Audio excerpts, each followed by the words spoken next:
It may have been the greatest army of all time, conquering and controlling an empire that stretched across the ancient Western world.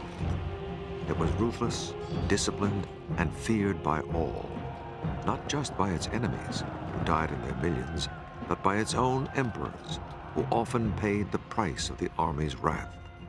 And yet, these soldiers were builders as well as destroyers, helping to spread a culture that became the bedrock of Western civilization. What was it that made this army so dominant? How was it able to rule and reshape the classical world? And why did it eventually fall? This is the story of the Roman war machine.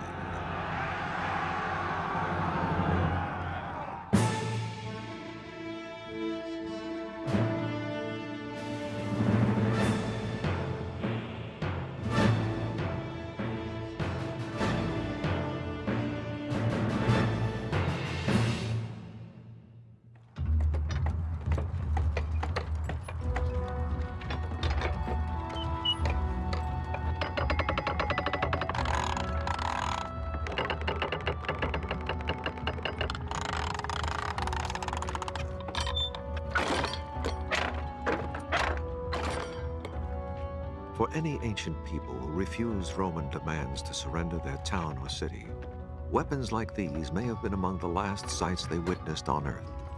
Siege warfare was one of Rome's greatest tools for winning and keeping control of its empire. The Roman siege weapons, adapted from the Greeks, gave them a tremendous versatility for conquest. This catapult for flinging heavy stones was called the ballista. These are really designed to batter away at either bodies of men or particularly gateways, stone walls. It would take a long time to knock down a decently built stone wall, but you can lob the balls over the walls and hit the defenders who are hiding behind. Now, the machine gets its power from twisted skeins of rope, which in ancient times were made of sinew or horsehair, and through each skein of rope goes an arm. So it's already under tension, and as they wind it back, the arms are put under increased tension. And we're using here a ball which is about the size of an orange, and this is found archaeologically very common. But the biggest ammunition from these machines comes from Israel, and that's in the form of stone balls weighing 100 weight. And to shoot that, the machine would be about 40 feet high. A different type of machine was the catapulta, built like a crossbow, that fired heavy arrows and bolts with deadly accuracy.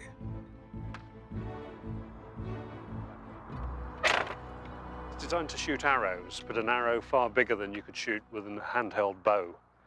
And it's an arrow like this. It's heavy, it's got a large square-shaped tip, which would penetrate armor, penetrate shields, penetrate men. We know that when battering rams and siege towers were used, machines like this were positioned in them to give that covering fire as the machine moved towards the walls. And in field battles as well, these were very useful. The Romans had other siege weapons too. They used high timber towers on wheels, manned by archers to pick off enemy defenders. Other movable structures, like tin sheds, were used to protect soldiers operating heavy battering rams. When attacking fortified towns, Roman soldiers often used the tortoise formation, locking their shields to protect themselves against the hail of enemy fire that would rain down from the walls. With all these weapons and tactics, there was almost no town or city in the ancient world capable of resisting the Romans, and those who tried were inviting slaughter and destruction. Perhaps the two most famous Roman sieges both happened in what is now Israel. Judea, as it was known then, was conquered around the time of Jesus' birth, but the native Jews bitterly resented the Romans, whom they regarded as heathen. And when the Roman governor demanded money from the Jewish temple, open revolt broke out in 66 AD. After 3 years of fighting, the Romans finally surrounded the main Jewish stronghold of Jerusalem. It took the Romans another 4 months to break through the 3 city walls protecting the temple. Catapults hurled huge stones at the defenders. These large, dazzling white limestone blocks hurled in by the Romans to the city. And the besiegers had their own slang. When they saw one of these white stones coming, they would shout, "Here comes a baby!" And they'd all lie down in the hope that it would go across them and land safely. The Romans, becoming aware of this, actually blackened the white stones so that they wouldn't be so visible. Once the Romans broke through, they ran amok, killing thousands of citizens and selling the rest into slavery. Jewish holy relics were carried off to Rome to be paraded in triumph, and the temple was destroyed. If cities and communities in conquered areas quickly surrendered and came to terms with the Romans, they were generally pretty well treated. And in fact, their ruling classes were often given the Roman citizenship, sometimes very, very quickly, and could become quickly integrated into the Roman world. But people who continued to resist could expect very little mercy from the Roman state or the Roman army, and there were some cases where Roman behavior amounted virtually to genocide. The Romans later allowed the Jews to return to the temple site to mourn over the one remaining wall, hence the term Wailing Wall, and a tradition that continues today. Although the Jewish rebel cause was now hopeless, one band of zealots continued to hold out. They took over a fortress perched on a plateau, rising 1,300 feet above the Dead Sea Plain, south of Jerusalem. The fortress, called Masada, had been built 100 years before by King Herod in case of attack by the Egyptians. It seemed unassailable, and the 960 zealots dared the Romans to try. Masada is symbolic. It's important for the Romans because the elimination of this last resistance stands as a symbol that nothing will stand in front of the Roman Empire. There was no prospect of starving the place out anytime soon because Herod and his successors had put huge stores of food. There was plenty of water because Herod had constructed huge rain-fed cisterns inside the mountain that were fed during the winter rains. The only way to take Masada was by direct assault. The 10th Roman Legion, which had led the assault on Jerusalem, arrived at the foot of Masada in late 72 AD. The Roman force, with its auxiliaries and forced Jewish labor, totaled about 10,000.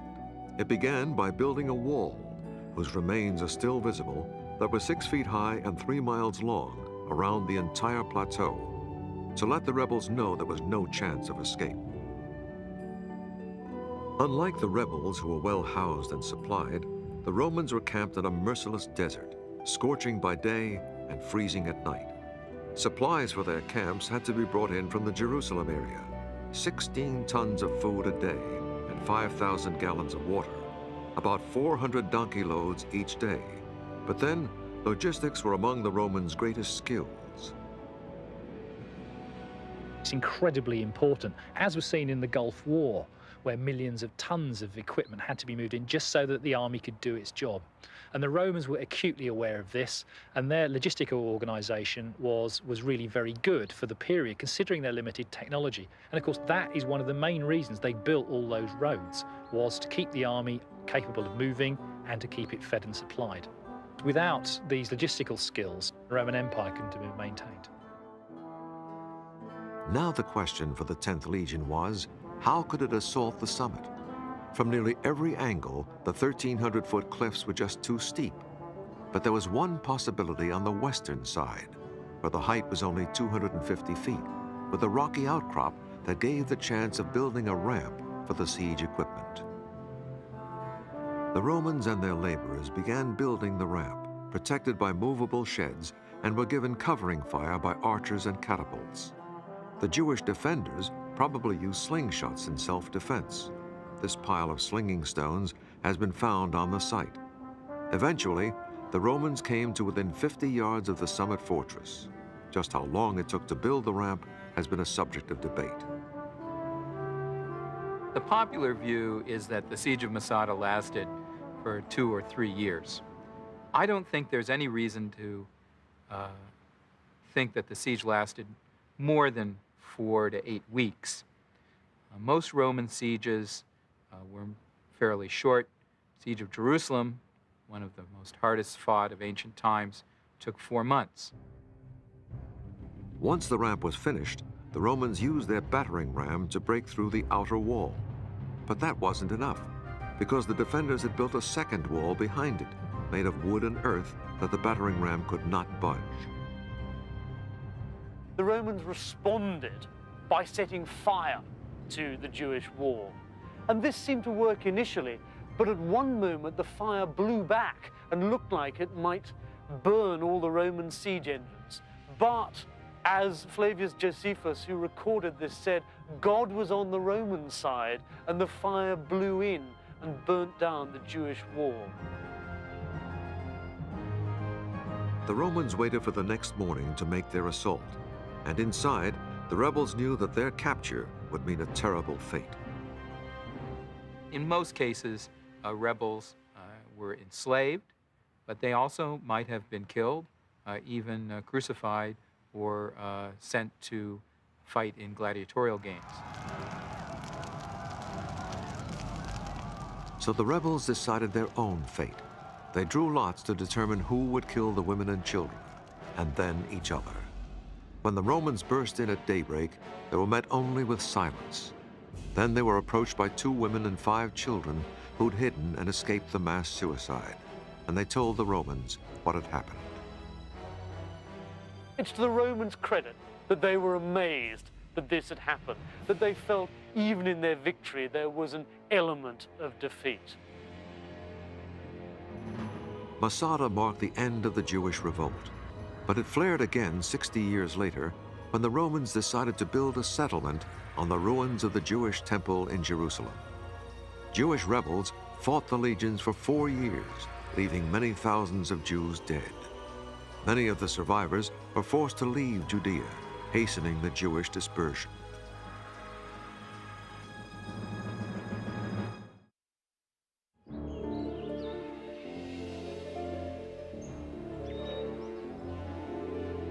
By the year 100 AD, the Roman Empire had been expanding for some 4 centuries, and under the Emperor Trajan, himself a general, the expansion continued. He annexed Dacia in modern Romania, plus Arabia and Armenia, and drove deep into present-day Iraq, reaching the Persian Gulf in 116 AD. But these new conquests stretched the Roman army to capacity. When Trajan died in 117 AD, he left another general, Hadrian, as his successor. But Hadrian quickly reversed the expansion policy, pulling out of Iraq and fixing the empire's borders. He had seen the human cost of that and how difficult it was for the Romans to expand any further into lands which were apparently more capable of resisting them. Hadrian did not just draw lines on a map. He had very visible boundaries built on the frontiers. In Germany, it was a 9-foot wooden palisade, now partly reconstructed on site, which ran for 350 miles between the Rhine River and the Danube as a control line against German tribes.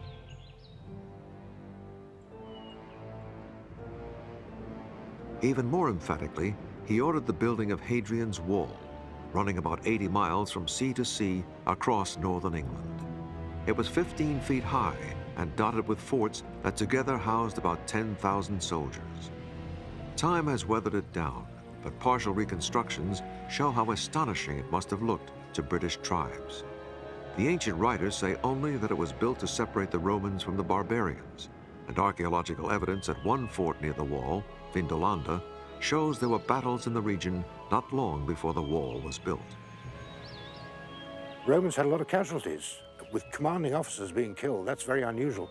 And of course that, to a certain extent, gives a reason for building the wall. A lot of trouble, Hadrian puts it down, we'll make damn certain it doesn't happen again, build the wall. The soldiers themselves built the wall by hand. 3 legions, about 15,000 men, took nearly 10 years, and it was finished about 130 AD. But there were more than just defensive reasons for building it.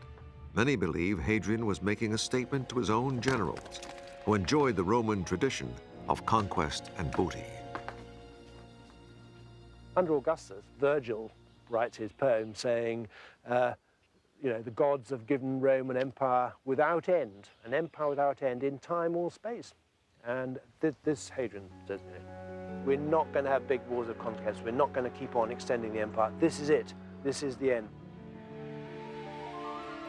The wall, with its many gateways, also served as an economic barrier for collecting taxes on trade and preventing weapons dealing between local tribes. And Hadrian, the general himself, who'd spent much of his life in the army, would have been conscious of keeping the legions busy, so they had less time to hatch political plots. There's nothing more dangerous, I would have thought, than a highly trained killer with nothing to do. I mean, what is your soldier? He's a highly trained killer, paid by the state. And if you don't give him anything to do, you're asking for trouble. The wall might also be a monument to Hadrian's ego. He loved building on a grand scale and considered himself an expert on architecture. He personally helped to redesign the Pantheon in Rome. And Hadrian's own villa, just outside Rome, was so huge that it took 1,000 soldiers just to guard the perimeter. It covered 300 acres, twice the size of the city of Pompeii. While Hadrian's wall and other defensive barriers were strong symbols of the limits of the empire, they were not strict borderlines. The Roman army still controlled areas well beyond the physical frontiers. The Romans would patrol long distances beyond those frontiers and also had networks of spies and intelligence agents. They would expect to know of any possible threat to those frontier lines well in advance and could actually nip it in the bud. At Vindolanda, excavations have revealed a letter written by a Roman officer out on patrol, well beyond the official frontier. And he actually writes into our commanding officer saying that they've done their job. Should the men be dispersed back to their units, or should they all be brought back to Vindolanda? But the real point of his letter has got nothing to do with that. The real point of his letter is that the men have run out of their beer supplies. He's asked for more. They haven't come. Why not? Another way the Romans patrolled their many borders was with their navy. The remains of these Roman ships were found buried in the muddy banks of Germany's Rhine River in 1981 by construction workers laying the foundations for a hotel. Based on what was found and referring to Roman artworks, experts have built life-size replicas of Roman Navy ships at the Naval Museum in Mainz in Germany. The Romans largely used oared warships, galleys, and these were crewed actually not by slaves, as Ben-Hur has suggested, but actually by free sailors and marines. So a typical warship was actually quite small in the imperial period, maybe with a crew of not much more than 50, with its own individual officers and, of course, a captain. And a vessel like that would largely be used for maritime patrolling, keeping an eye on possible piracy and practices like that. The ship recreated here was 65 feet long, powered by 32 oarsmen, and sails when the wind was right, and was capable of going 12 miles an hour. It carried extra soldiers apart from the rowers and was used to patrol trouble spots along the Rhine. Rome had naval bases throughout the empire, using the ships mainly for troop transport and protecting trade.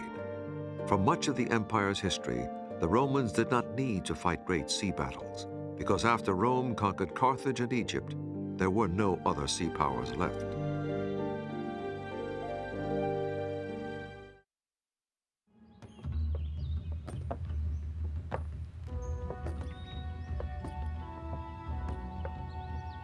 When the Emperor Hadrian decided to fix the borders of the Roman Empire, he helped change the nature of the Roman army itself. Instead of making new conquests, many soldiers now had fixed addresses on the frontiers as defenders rather than attackers. The forts reflect the change, with a gradual shift from timber forts to stone forts. This is what a stone fort looked like in its day. This is the fort at Saalburg in Germany, rebuilt on the foundations of the original. Roman forts were usually sited at strategic points, like a mountain pass or a river crossing. They were rectangular, enclosing an area of up to 50 acres, and had defensive towers every 50 to 60 yards to launch missiles against attackers. There were also deep ditches around them to repel enemy raids. The fort's central building, the Principia, was the administration center, with offices set around a courtyard. But most of the fort was taken up with barrack blocks, in which the common soldier got to know his fellow legionaries more closely than he would have liked. This is one of many barrack rooms in the fort here at Chester's on Hadrian's Wall. And in this particular space, 8 soldiers would have spent their leisure hours, and this is where they would have slept. This whole area here would have been divided off by some kind of partition around about here. The room out at the front was probably where they kept all their equipment. So it was in an area like this that all of these soldiers actually had to eat and sleep. And in fact, they may have not have been on their own. It's quite possible that also some of them at least will have had their wives and children in here. This was a very crowded place. Living arrangements were much more civilized for the career officers, the centurions. In comparison to the spaces lived in by ordinary soldiers, a centurion had a whole house to himself. This large rectangular foundations here are the remains of one such centurion's house here at Chester's.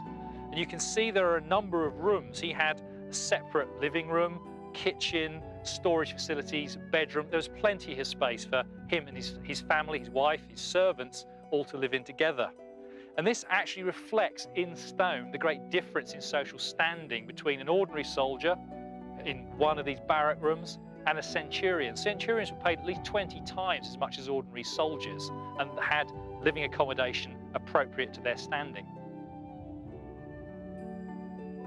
For the commanding officer, the living quarters were almost like a country villa, reflecting his position as a nobleman.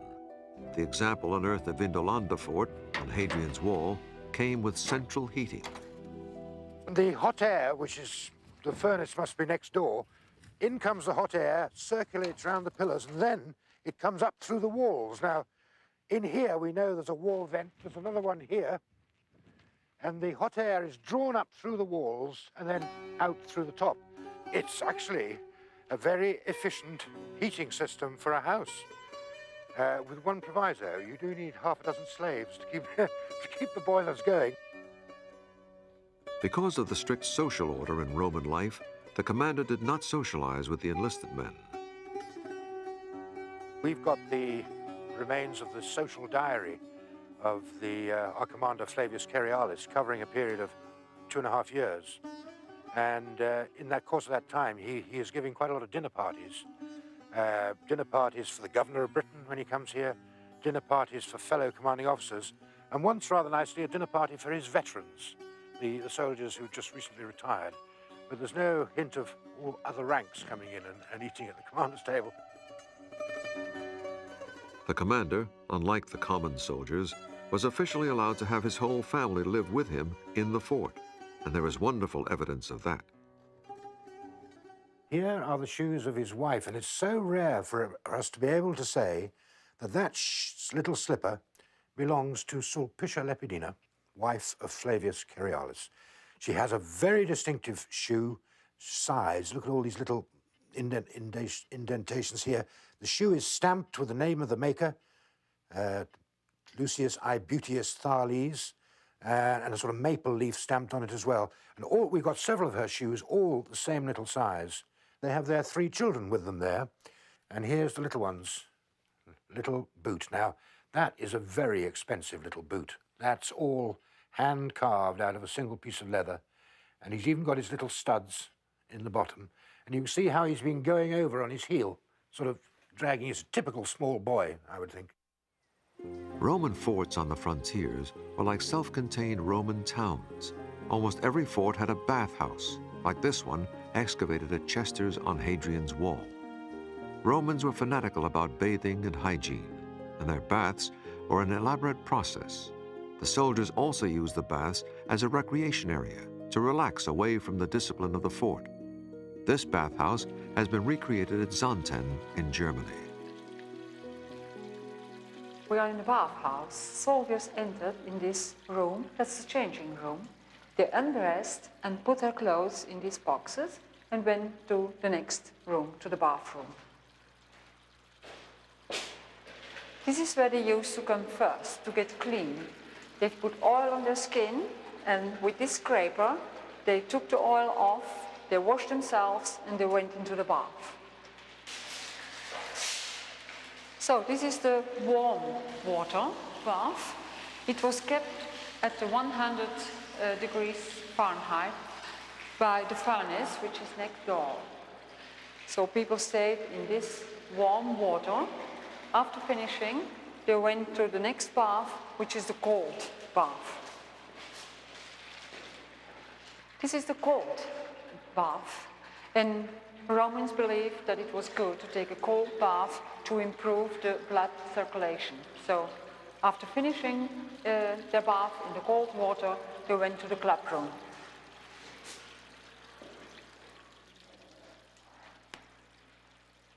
So this is the club room where soldiers came after having their cold bath. They could stay for a while here. They could talk to each other, playing dice, having massage, and just forget being a soldier for a short while. Another prominent example of plumbing was the toilets, which were communal. Seats were only 2 feet apart and were open to the air, except for a small roof. Because toilet paper had not yet been invented, soldiers used a sponge on a stick, which they cleaned in the water channel that ran in front of the seats. For the soldiers' amusement, many forts had amphitheaters, like this one reconstructed at Zonten in Germany. They were used for special festivals, including religious sacrifices, and also modest versions of Roman games, including gladiator contests. Soldiers on the frontiers needed diversions because there were long periods of boring peace. I would have thought that most Roman soldiers serving on the wall here, doing their full 25 years, might never cast a spear in anger in the whole of that time. Soldiers spent much of their time doing paperwork. The forts generated tons of it. Some of it has miraculously survived at one Roman fort. Coming up, actual soldiers' letters from 2,000 years ago, giving a fascinating portrait of life on the frontier.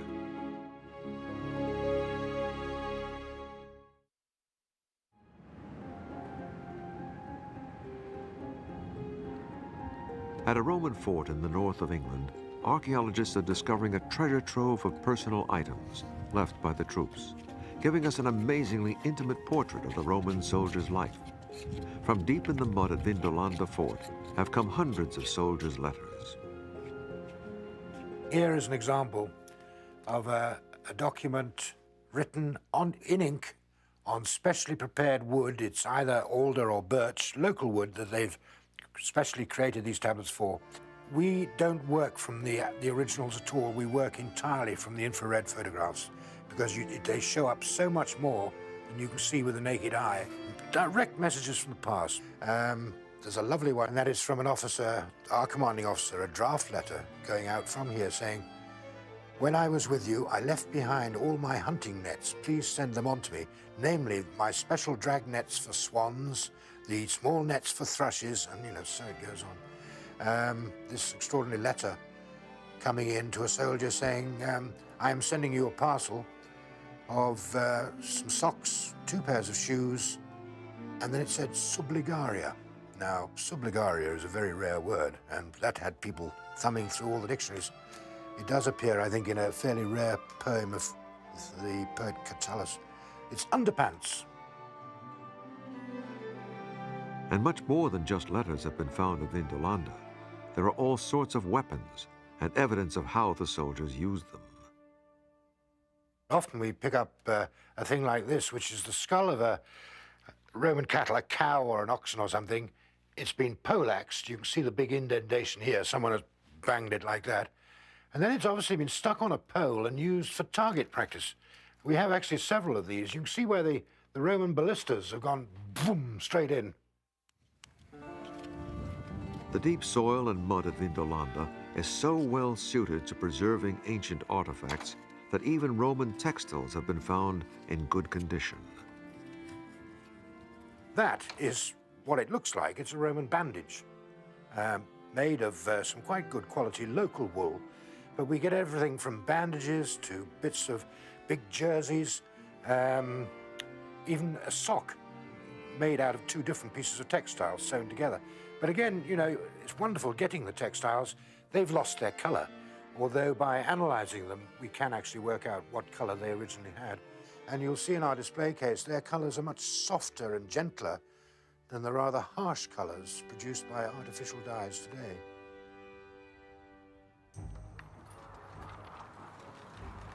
Being a Roman soldier fighting against barbarians may have seemed a risky business, but in fact, Roman soldiers were more likely to reach the age of 40 than the average Roman male citizen. Soldiers were well housed and well trained, and had a better diet than many city dwellers. They were given daily rations of corn, wine, vinegar, and salt, plus vegetables, poultry, fish, and cheese whenever they were available. It's interesting that bad food, which is one of the constant complaints of soldiers through the ages, is not mentioned in any of our sources as a complaint of Roman soldiers. Another reason for higher life expectancy was the medical attention the army received. And it was so advanced that soldiers expected to live through their service, and it's one of the few ages in history when men had a higher life expectancy than women because of the battlefield medic. For the army doctor, the most common job was to fix battle wounds. This is an arrow, a male-piercing arrow, and if it's gone into the arm, it's got to come out, obviously. You can't just pull it out. The first thing you've got to do is use a scalpel to make an incision either side of the arrow to open it up.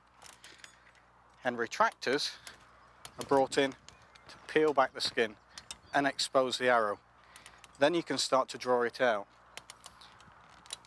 If you've got severe bleeding, you might need to clamp it. These clamps are virtually identical to ones that are used in modern operating theatres. Or these, which look like a tweezer, but with a sliding ring, clamp tight shut. To stop the bleeding, a cautery. You heat this up over coals, insert it in, seals off the wound. Great.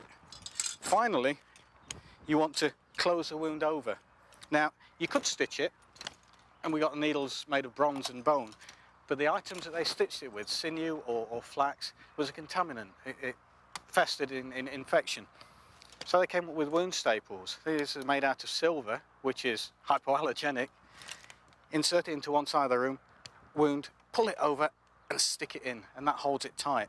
And the little lines that are on it that look like decoration, they're weak points when it comes to taking it out. You snip those, and it comes out easy. And they're using these at the end of the 20th century. They're finding that staples heal faster than stitches. So we're moving back to ideas that they had 2,000 years ago. Roman medics were also herbalists, prescribing rosemary as an antiseptic and caraway as a poultice for bruises. Another thing about caraway is the essential oil of it's a stimulant, and it's supposedly good for flatulence. And when you've got 8 men sharing a small leather tent, that's probably a good thing. Like most armies, the Romans believed that the gods were on their side, and so the soldiers were particularly careful not to offend those gods. Before a battle, animals would be sacrificed and omens would be studied. For example, the flight of birds or cloud formations to determine if the gods wanted a Roman victory. The average soldier prayed to as many gods as he could manage. The traditional gods such as Jupiter, Apollo, Mars, and Hercules, plus any local gods in the country where he was campaigning. They do seem to have had an adopt-a-god scheme wherever they went. They were always terribly worried that somebody else had more important gods than them. And they were very concerned not to offend any deities. And the way that the Romans reacted to gods is they don't seem to have been too concerned about what happened in the afterlife. Their concern was to make sure they were as comfortable as possible whilst they were on Earth, and the way you ensured that was to keep the gods happy. One of the most popular gods that the Roman soldiers adopted was Mithras from Persia, who's usually shown slaying the mystic bull, whose blood is the source of life. Many forts had temples to Mithras, like this one, reconstructed at Salzburg in Germany. It would have been very dark. Each Mithraeum was supposed to be as dark as the original cave where Mithras killed the bull. So it would have been dark and smoky, and pine cones burning as incense on one of the altars. They all seem to have had this relief showing Mithras killing the primeval bull. Now this, according to Mithraic worshippers, was the act of creation. And from this act of killing the bull, all life sprang, and you can see that the wheat is growing from his tail there. One religion that was not very widespread in the army was Christianity. It did not become the official religion of the empire until the 300s AD, towards the end of the Western Empire. It would have been quite difficult, I think, to have been a Christian in the Roman army before it became the official religion, because the Roman army expected you to worship certain set deities, such as the birthday of the emperor or Jupiter on certain days. And if you were a Christian and believed there's only one God, then you would have a fundamental problem with that. The soldiers carried other objects of worship with them at all times.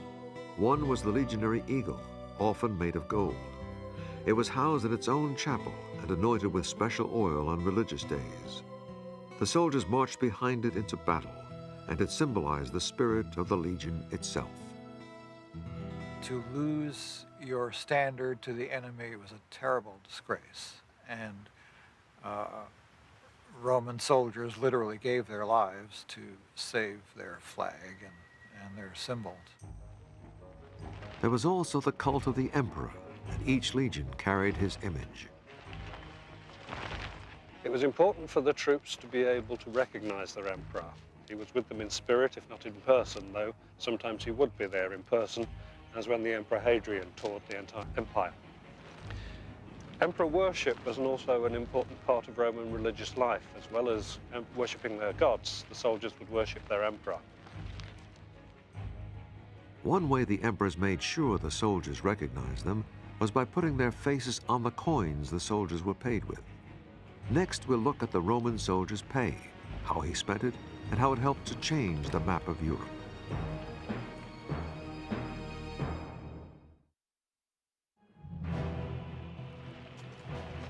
Roman soldiers had something that few other people in the ancient world ever had: regular pay. Legionaries were paid the equivalent of a middle-class salary plus annual bonuses from the emperors to try to ensure loyalty. To emphasize that point, the emperors put their own faces on the coins, like these found at Vindolanda Fort in northern England. There is a nice sestertius of the Emperor Trajan. Fairly normal coin on a find on many sites. It's all green and mouldy, but that is how Roman coins normally come out. But on a site like this, where we've got these rather special levels buried deep down, that is the same issue of coin coming from the early levels. I mean, you know, you'd think that was gold, but it's not. It's a nice, shiny bronze coin in excellent condition, no corrosion, nothing. The soldiers' savings were kept in special strong rooms at the forts, like this rare surviving example at Chester's Fort on Hadrian's Wall. It was an ancient mini version of Fort Knox. This was probably one of the safest places for money to be anywhere in the Roman province of Britain, because you've got 500 soldiers guarding it, and they're guarding a lot of their own money, because Roman soldiers had about a third of their pay kept back as a compulsory savings scheme. As well as compulsory savings, soldiers had deductions taken from their pay for food, clothes, weapons, and the burial club to pay for their tombstones. There were other deductions too. Fines for loss of equipment, buying that extra pepper to liven up the food, or indeed, if they're not feeling very well, buying some opium. I mean, we get opium on the tablets. The quartermaster is issuing it. We would like to think for medical purposes, but you never know. Because regular salaries were rare in ancient times, the Roman soldiers' pay was a magnet for local civilians wherever they went. Villages sprang up outside every fort. These are the remains of one such village outside Saalburg Fort in Germany. The town supplied the soldiers with food, alcohol, and entertainment, and there were always local women. Although soldiers were officially not allowed to marry until around 200 AD, when that law was changed, many soldiers kept unofficial wives and children in the towns next to the forts. This was tolerated because soldiers' sons often became new recruits. Some of the towns outlived the forts themselves and became great cities. Examples include Cologne and Bonn in Germany and York in England. It was in the civilian towns that many soldiers chose to live once they retired, moving just a few yards from inside the fort to outside. Sometimes towns were created by Rome as official colonies. The Roman government, as an act of policy, planted large numbers of veteran soldiers in a new city called a colony, a colonia. And often these were actually converted military bases, so a military base directly becomes a city. Colonies were like little Romes planted throughout the empire, a way of securing and Romanizing conquered territory while giving veterans a place to live. One example was Fréjus, now a modern city on the French Riviera, which served a double purpose, as a naval base and a colony founded by Augustus for veterans and civilians. It was the birthplace of the great Roman general Agricola, who helped conquer Britain. Fréjus was a colony for the 8th Legion, and evidence of that has been found in recent excavations. This cheek piece of an iron helmet of the early 1st century AD. It is the protection of the right cheek of a helmet. And it's a very unusual find, especially in France, because on the Roman camps, the soldiers were very careful with their weapons. They didn't lose them. Fréjus had all the trappings of a Roman town, including an amphitheater holding 12,000 spectators, which is still used today for bullfights. It also had an aqueduct, probably built by the soldiers. These pillars supported a water channel that gradually sloped down to Fréjus from a mountain source 25 miles away. Roman engineers calculated the precise slope needed for the aqueduct, and then soldiers were brought in to do the heavy work of building. To build the water channel, the Romans used a technique builders still use today. They built a wooden mold, then filled it with concrete. They just had to put some planks here inside the channel, and then they had the mold, internal mold for it, and then they could pour the concrete between the two parts, just as we do now with the concrete. You know, the Romans used the concrete in the same way as we do. The building skills of the army helped to change the face of the empire.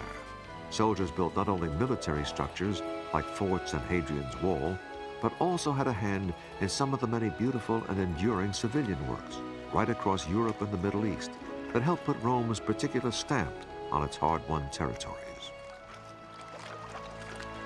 For the Romans, however, spreading their civilization carried unexpected dangers.